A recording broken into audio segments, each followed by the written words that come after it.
Hai,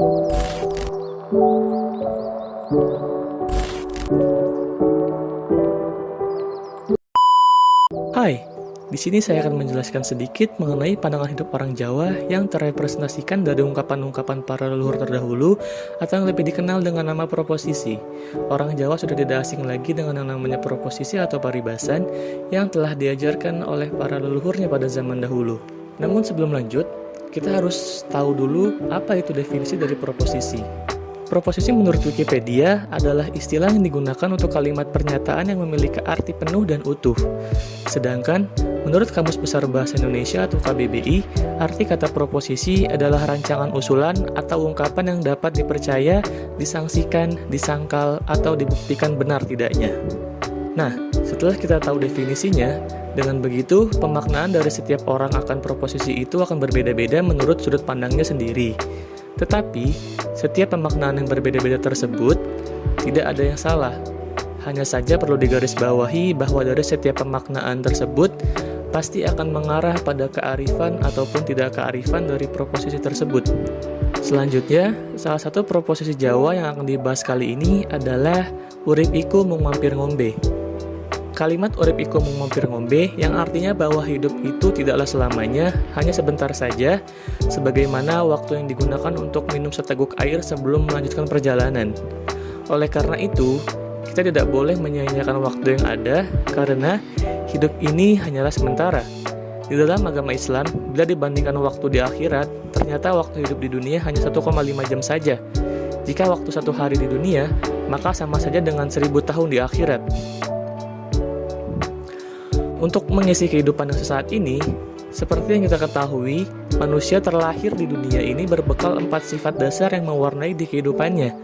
Yang pertama ada alwamah atau serakah, yang kedua sufiyah atau pindahan, yang ketiga amarah, dan yang keempat mutmainah atau keutamaan. Budaya Jawa mengajarkan agar seseorang selalu menjalani laku, seperti berpuasa dan lain-lain, sebagai salah satu latihan untuk pengendalian diri sehingga dapat mengendalikan diri dari hal-hal yang tidak baik. Selain itu, budaya Jawa juga mengajarkan agar seseorang selalu mendekatkan diri kepada Tuhan Yang Maha Esa. Seperti yang telah disebutkan tadi, bahwa pemaknaan proposisi urip iku mung mampir ngombe ini dapat dimaknai secara arif ataupun tidak arif. Jika memaknai proposisi ini secara tidak arif, maka setiap manusia akan beranggapan bahwa karena hidup ini hanya sebentar saja, jadi ia bebas untuk melakukan segala sesuatu tanpa bisa mengendalikan dirinya. Setiap orang akan melakukan apapun yang ia mau tanpa memperdulikan mana yang baik dan mana yang buruk. Yang terpenting, semua keinginannya akan terpenuhi. Padahal, segala sesuatu itu perlu dipertimbangkan secara matang-matang.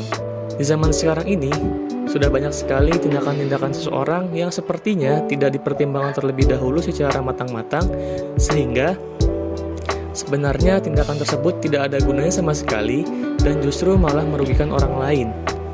Contohnya seperti fenomena flexing dan foya-foya di kalangan anak muda sekarang, lalu ada kasus korupsi, pembunuhan, pencurian, dan masih banyak lagi yang lainnya.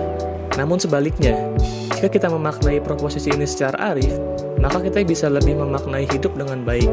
Setiap orang akan mempertimbangkan secara baik sebelum melakukan suatu hal, karena ia tahu mana yang baik dan mana yang buruk.